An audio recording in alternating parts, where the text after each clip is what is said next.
But I've had so many health challenges that I had to push through. And I was afraid to ever stop pushing out of a fear of, well, if I stop pushing, what if I can't start again? So I just pushed through everything.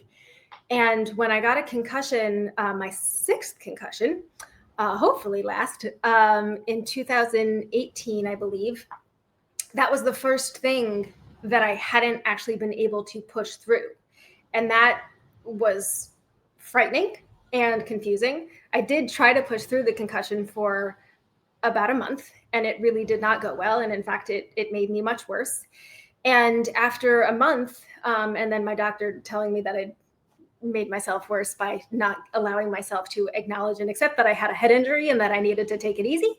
That led me into really initially feeling very forced into taking a break. I'd never taken a break. I thought that would mean that I was weak. And such a big part of my identity was that of someone who could push through anything. That's how I'd gotten where I'd never gotten anywhere before without pushing through. So who was I if I couldn't push through this?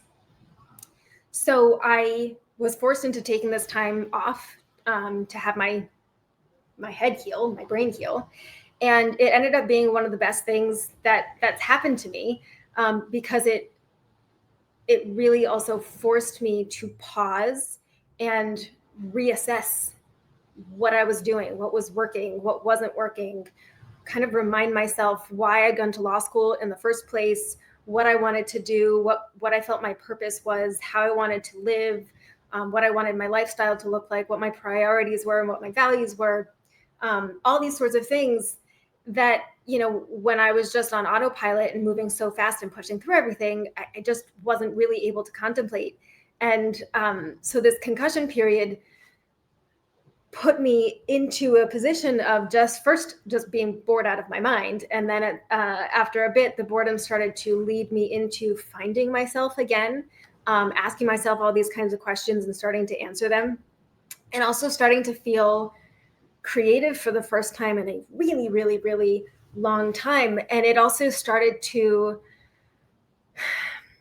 help me recognize that I didn't need to only be a lawyer, only be an attorney, or only practice law, that I could do many, many things.